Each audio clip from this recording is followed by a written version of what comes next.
Précédemment, dans la Berg Family. Après que Berg nous ait montré son énorme paquet de cartes, il était temps de passer aux choses sérieuses. Et oui, de grands pouvoirs impliquent de grandes responsabilités. 10 000 abonnés, voici ça, ou la FAQ.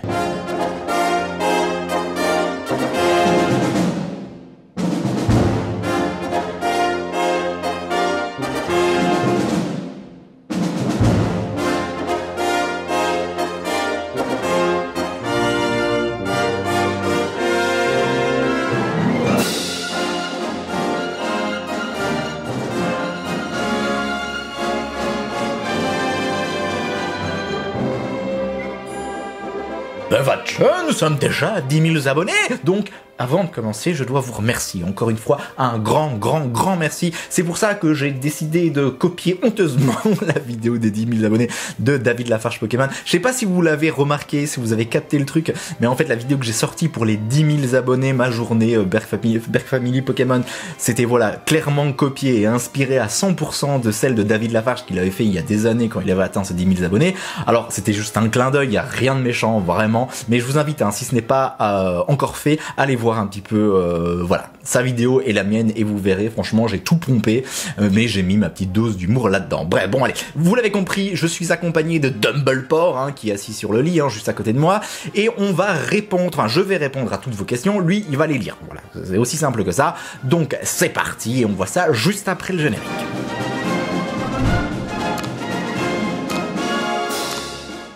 Mas, viens, ça commence. J'espère qu'il va nous balancer des dossiers, ça fait une semaine qu'il nous tease cette FAQ. Est-ce que tu aimes les frites, le persil ou alors les frites au ketchup même? Bien sûr que j'aime les frites. Est-ce que, Tori, je dois te préciser que je suis un Belge pur sang. Oui, enfin, je sais, je suis à moitié français, mais ça ne compte pas. Je suis vraiment un grand fan de ces petites patates frites. J'en mange le matin, le midi, le soir, avec du ketchup, avec du persil. Je sais que tu me l'as demandé, je ne comprends pas pourquoi, mais oui, j'aime beaucoup les frites. Maintenant, est-ce qu'on peut passer à une question peut-être un peu plus sérieuse, ou alors liée à l'univers des cartes Pokémon, non? Quelle est ta série de cartes Pokémon préférée? En fait, c'est très simple, j'ai pas fait beaucoup de séries dans ma vie. Vous le savez que quand j'étais petit, j'étais sur la série Wizard, mais je l'ai connue assez peu, vu que j'ai fait que le set de base, et ensuite j'ai repris avec épée et bouclier. Alors oui, j'ai fait Éclipse Cosmique, mais c'est qu'une seule extension dans le bloc, ainsi que XY Evolution, donc dans le bloc XY, donc la réponse elle est facile à répondre, c'est épée et bouclier.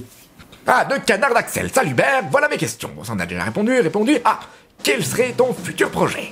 Alors, futur au singulier, on est bien d'accord, parce que j'ai beaucoup de projets en tête. Est-ce qu'ils sont réalisables ou pas? Ça, j'en sais strictement rien. On verra bien. Il me faut surtout du temps, là, pour le moment. Mais oui, j'en ai vraiment un en tête. Là, ça fait quand même quelques mois que je l'ai. Derrière la tête, c'est de réaliser un clip. Voilà, de faire une musique, évidemment, ça serait un truc sympa, ça serait un truc rigolo, ça serait un truc qui serait ultra dynamique, ça serait une parodie en fait, tout simplement, une parodie, mais voilà, il faut que je trouve quelqu'un qui sache chanter, parce que moi, ma voix est juste dégueulasse, ça, je ne peux pas faire ça, il faut que je trouve quelqu'un qui sache faire de l'instru, qui sache composer quelque chose, donc voilà, bon, si quelqu'un passe et est capable de faire ça, n'hésitez pas, vous pouvez me contacter sur Instagram. Prochaine question. Que t'a apporté ta chaîne YouTube jusqu'ici? Et en bien et en mal, Et comment tu vois l'évolution de la chaîne? Aïe, et ça c'est une question qui me fait très plaisir. En fait, la chaîne, elle m'a apporté beaucoup plus de choses positives que négatives. Je m'explique très rapidement. En fait, depuis que j'ai ma chaîne YouTube, c'est vrai que ça me prend beaucoup de temps. Donc peut-être au niveau des points négatifs, c'est que mes journées sont ultra remplies et j'ai pas vraiment le temps de faire autre chose. Même moi qui adore par exemple jouer les jeux vidéo et tout, enfin j'ai acheté une série X, elle me sert presque à rien. Mais en fait, ça m'apporte en fait énormément de bonheur. C'est un peu con à dire, ça paraît même un petit peu plan-plan ce que je vais vous dire, mais c'est vraiment des temps que je prends au niveau du montage, de l'écriture, de la recherche, et une fois en fait que je fais la vidéo, que je la publie et que j'ai vos retours, vraiment ça me rend heureux, juste ça. Et quand vous avez en fait une journée de boulot, la vie de famille, enfin des fois il y a des moments dans la vie qui sont un peu pénibles, qui sont un peu lourds, et bien je le sais très bien, ça a toujours été le cas, quand je me mets à écrire, quand je me mets à monter, à réaliser, peu importe, je suis heureux, juste ça. Donc en fait, ma chaîne YouTube, elle m'apporte juste que du bonheur. Au niveau des trucs négatifs, voilà, je vous le dis, voilà, c'est au niveau du temps, des fois, je rogne un petit peu sur le boulot, sur la vie de famille, donc j'essaie vraiment de trouver le bon équilibre, mais voilà, mis à part ça, juste ça, quoi, au niveau des points négatifs, et voilà. C'est vrai ça, on s'est jamais posé cette question-là, nous. Bon, pour le positif, je pense que c'est super simple, hein. On partage notre passion et on réalise l'un de nos rêves d'enfant, hein. Oh oui, ça c'est vrai. C'est vrai. Puis bah pour l'objectif, c'est encore plus simple en fait. C'est-à-dire que tout ce qu'on veut, nous, c'est ouvrir, découvrir avec les abonnés, avec toutes les personnes qui nous regardent, et puis s'amuser surtout. Et c'est que du plaisir. Puis après, Eh mais stop, tu vas pas nous raconter ta vie quand même, non? C'est moi la star. Allez, question suivante. Quel est le plus gros projet que tu aimerais réaliser sur ta chaîne, hein, dans les mois ou les années à venir?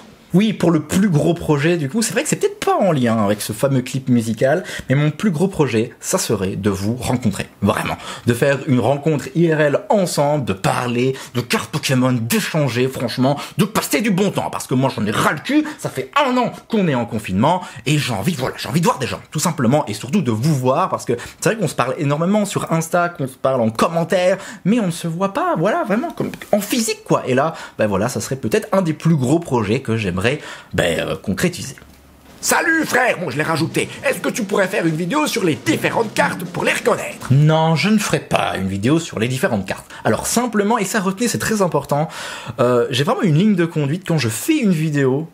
Toujours, il faut que le sujet me plaise, m'attire et m'intéresse tout simplement. J'ai pas envie de faire une vidéo juste pour le buzz, juste pour faire des vues, juste pour je ne sais quoi. Donc là, clairement, en fait, les autres cartes des autres séries, je le ferai pas. Tout simplement parce qu'elles m'intéressent pas. Alors oui, il y a des très belles cartes dans les séries comme le bloc X, encore une fois même le bloc Wizard ou même Soleil et Lune, mais ça m'intéresse pas trop pour le moment, donc c'est pas d'actualité, je suis désolé.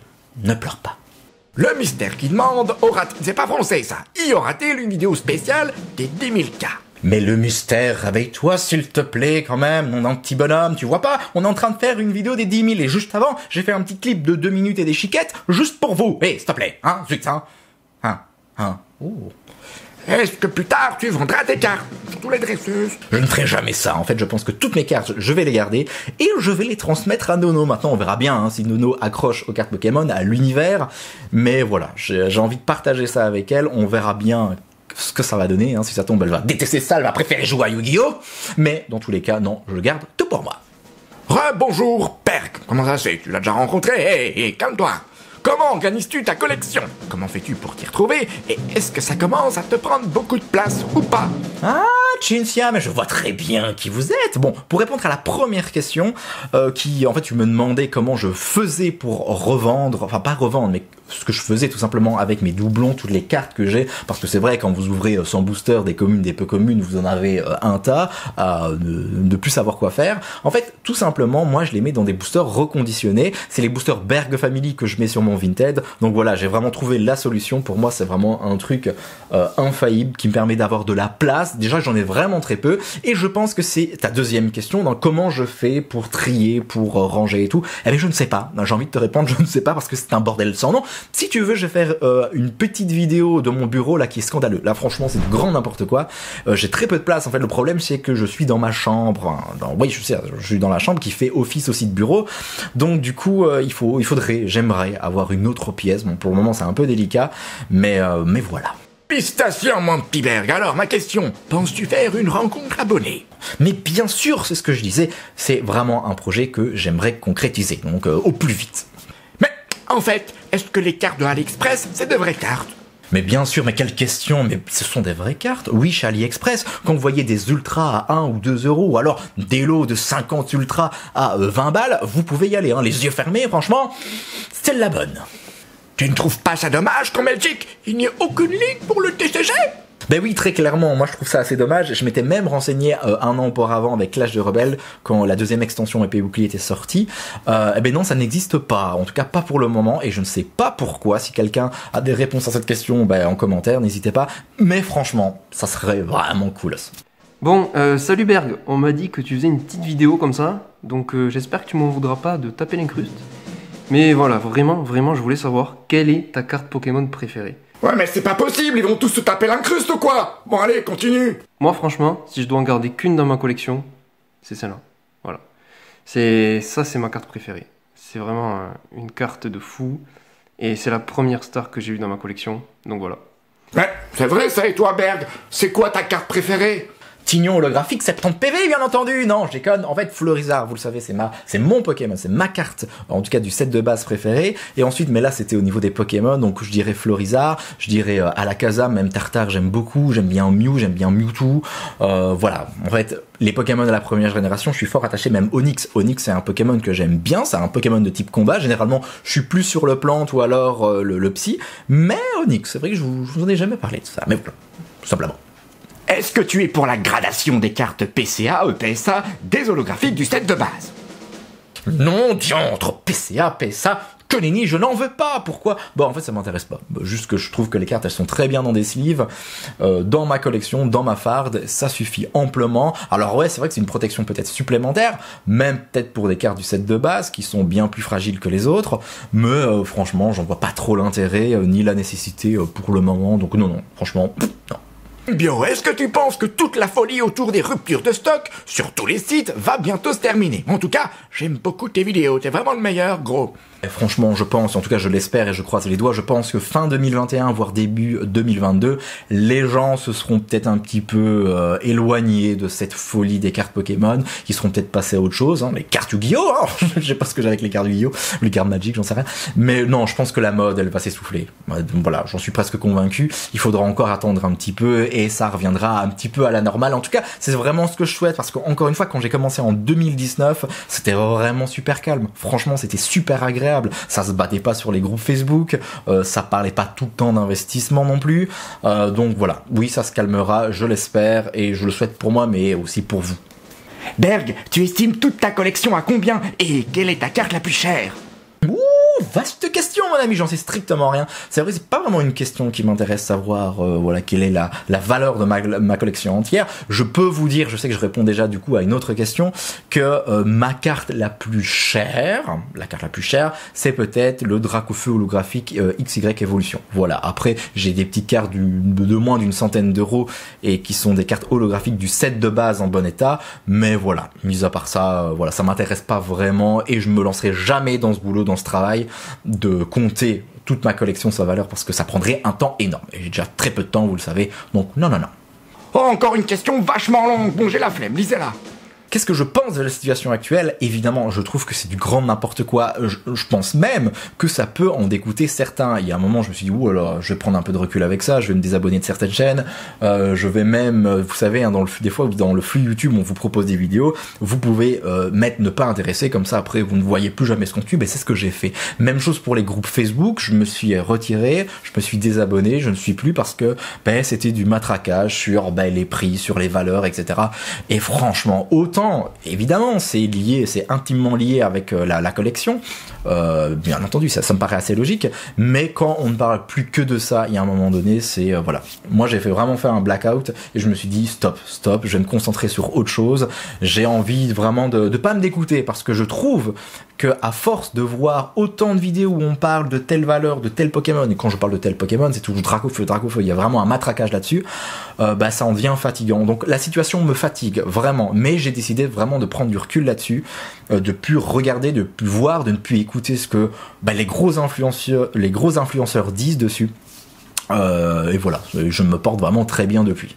Pourquoi t'avoir replongé dans l'univers des cartes Pokémon? Simplement, et là je réponds encore une fois à une autre question, je suis vraiment efficace. En fait, je suis un site, je suis enseignant, je suis prof, si vous voulez, et je donnais des cours particuliers, et un jour, je me rends voir tel élève, je vais dire son nom, mais j'ai pas servi l'émission, on va l'appeler Kevin, je vais aller voir Kevin qui a 6-7 ans, et quand j'arrive, je sors les cours, lui il me sort ses cartes Pokémon, il dit « Oh, regarde ce que j'ai chopé dans la cour de récré !» Je regarde ses cartes Pokémon, je lui dis « Tiens, moi aussi j'ai collectionné, mais elle ressemblait pas à ça, parce que là c'est une carte GX, Esquad et tout le bazar, j'ai rien compris à ce qui se passait. Et là, en fait, tout simplement, je me suis réintéressé, je me suis renseigné, et voilà, je me suis relancé. Voilà. À cause d'un gosse. Que penses-tu des investisseurs qui profitent honteusement des cartes pour les revendre et se faire un maximum de pépettes? Ah, ce que je pense des investisseurs, est-ce que je suis vraiment obligé de le dire? Oh, il y a encore plein de questions et ils abusent, Berg. Bon, allez, on va juste en sélectionner 2. Quel âge as-tu et est-ce que tu vis de YouTube? Bon, Mano, tu es un petit curieux, il me semble. Bon, j'ai 29 ans. Non, je ne vis pas de YouTube, hein. Dites-vous que je gagne plus ou moins 250-300 balles avec YouTube par mois. Donc, ça me permettrait pas de vivre. C'est déjà très bien, c'est une belle petite activité complémentaire. Mais voilà, juste pas plus. Est-ce qu'une chaîne secondaire? Non, je ne pense pas. J'ai déjà très peu de temps hein, pour cette chaîne. Ensuite, les 100 000, ouais, les 100 000 abonnés, ça serait génial. Est-ce que j'y crois? Oui, hein, il faut toujours croire en ses rêves, voilà, il faut pas se mettre de barrières. Donc voilà, pour les autres questions, je passe, hein, vu qu'on a déjà répondu. Hé Berg, est-ce que tu penses que les personnes qui utilisent Pokémon comme source d'investissement gênent les véritables collectionneurs passionnés, hein? Alors ouais, je pense très honnêtement qu'on peut être collectionneur, on peut être investisseur, les deux sont possibles. Alors tout à l'heure, hein, j'étais peut-être un petit peu nonchalant sur les investisseurs, c'est juste qu'il y en a qui abusent, juste ça, il y en a vraiment qui exagèrent et qui vident des stocks voilà, au détriment d'autres, voilà, de passionnés qui aimeraient juste choper 2-3 items, mais il y en a qui sont raisonnables, attention, je mets pas tout le monde dans le même paquet, et donc voilà, ouais, je pense que c'est possible. Quelle carte aimerais-tu avoir secrètement? Vas-y, dis-le Berg, dis-le. Mais quelle carte j'aimerais avoir, tout simplement? Le fameux Florizard qu'on m'a volé en 99 dans la cour de récréation, qui était, je pense, une édition 1. Mon Dieu. Mais Berg, c'est moi qui ai ton Florizard. Rappelle-toi, quand nous étions au CM2 chez Madame Colette, elle dépassait de ton manteau. Je te l'ai piqué, et tu ne la reverras jamais!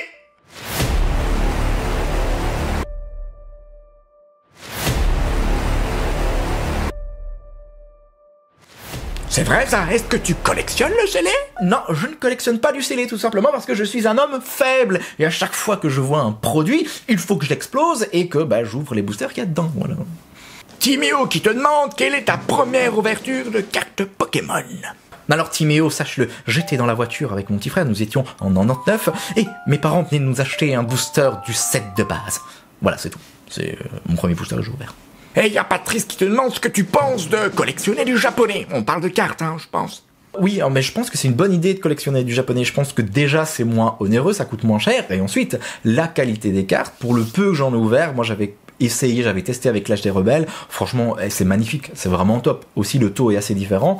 Mais voilà, je m'y lance pas parce que alors collectionner du japonais et du français... impossible, mais ouais, je pense que c'est une bonne idée de collectionner du japonais et on voit de plus en plus de displays, en tout cas de produits scellés japonais sur le marché français. Donc franchement, si vous avez l'occasion de tester ou de vous lancer dedans, franchement, n'hésitez pas. Quelle était l'idée de ta chaîne YouTube au départ? Alors, en fait, le principe de base, l'idée de base était la suivante. Je voulais mélanger, faire un mix entre la belote, la pétanque et le tennis, tout ça dans une piscine remplie de mousse. Mais au dernier moment, je sais pas pourquoi, j'ai changé d'avis et je me suis dit, je vais ouvrir des cartes Pokémon. Ton meilleur et pire souvenir lié à Pokémon? Le meilleur souvenir, dites-vous, c'est quand j'ai chopé ce fameux Florizard holo dans mon booster set de base quand j'étais dans la bagnole. Et le pire, c'est quand on me l'a volé! Punaise. Est-ce que tu peux me vendre Mewtwo set de base? Jamais je ne te vendrai Mewtwo set de base. Sauf si tu me l'échanges contre un Florizard set de base première édition en excellent état. Salut, ça va? Non, ça ne va pas, et de toute façon, rien ne va jamais. Mais je suis avec vous, donc tout va bien. Amour, passion, tendresse. Tu préfères Groudon ou Torterra? Et toi, tu préfères le Quanta ou Nutella? Pourquoi tu dis détester la série Destinée Radieuse, mais t'as fait 3 vidéos réactions et de nombreuses ouvertures, hein, Focus? Et là, c'est là, ça n'hésite pas. Bon, c'est vrai, au tout début, avant que Destinée Radieuse sort, enfin l'extension, j'étais vraiment très mitigé. Je me disais qu'on va avoir plein de reprints, enfin en tout cas, plein d'illustrations déjà vues, et que le taux n'avait pas l'air extrêmement satisfaisant, et je me suis trompé. De toute façon, je l'ai dit dans mon top 10 des cartes les plus rares de l'extension Destinée Radieuse, que, voilà, en fait, c'était une extension qui était vraiment chouette à ouvrir. Bon, elle révolutionnait pas grand chose dans le sens où les shiny elles se ressemblent toutes, hein, les petites shiny holographiques, et les shiny full art c'est juste des repompes de toutes les full art déjà vues dans les extensions précédentes, mis à part quelques-unes comme Métamorphe, mais voilà, non, vraiment, et je l'ai dit, je me suis trompé, et je ferai peut-être plus attention la prochaine fois. Voilà Berg, c'était la dernière question. Oui, nous avons terminé enfin. Bon, j'espère que cette vidéo ne sera pas trop longue, et surtout, j'espère que vous l'avez appréciée. N'hésitez pas, si vous avez encore des questions, vous pouvez me les balancer dans les commentaires. En attendant notre prochaine revoyure, mes petites confitures, je vous dis à très très vite. Des bisous et prenez soin de vous. Alors, t'en as pensé quoi de la dernière vidéo, toi? Pas terrible, hein? Il prend vraiment la grosse tête depuis qu'il a 10 000 abonnés. Et encore, il nous parle pas d'investissement, on manquerait plus que ça.